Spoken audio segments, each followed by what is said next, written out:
Hello, so today we're going to be discussing elasticity of demand and the factors that affect it, and we'll be looking at a real-world example to demonstrate.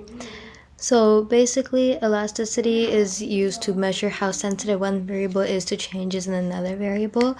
So price elasticity of demand tells us how sensitive buyers are when there's a change of price in the market, and income elasticity is the sensitivity of demand for a certain good to a change in the real income of consumers who buy that good.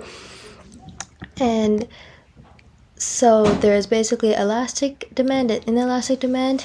And elastic demand means that consumers are usually very sensitive when it comes to changes of price in the market. So that means that the change of price will always be smaller than the change in the quantity demanded. And so inelastic is the opposite, which means that consumers are not sensitive when it comes to changes of price in the market. And so the change of price will always be larger than the change in quantity demanded. So there are four main factors that influence elasticity. And so we're going to be looking at a real-world example being soda. Soda is highly elastic, like the market's really highly elastic because of these factors.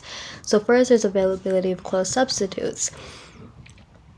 We have Pepsi, Canada Dry, Coca-Cola, and many more. Because of the availability of these substitutes, when there's a rise of price in one brand, buyers will tend towards the brand that hasn't increased in price. So soda is necessarily not a necessity for life. It can be presumed as a luxury item as we do not need it to survive. So when the price rises of these sodas, buyers will not have to buy it, unlike water, which is a necessity for all. So share of income is also a factor because depending on how high or low someone's income is, it can also affect when we talk about the soda market. When someone has extra money to spare after paying for their necessities, they might want a treat for a soda. But if the consumer doesn't have efficient income levels to purchase the soda, they will not get it as they don't need it. So time horizon also a factor. Elasticity is higher over a time horizon because when price changes, soda can be easily substituted. Consumers are more flexible in terms of the long run, making the soda market highly elastic. Yeah, and that's everything. Thank you very much.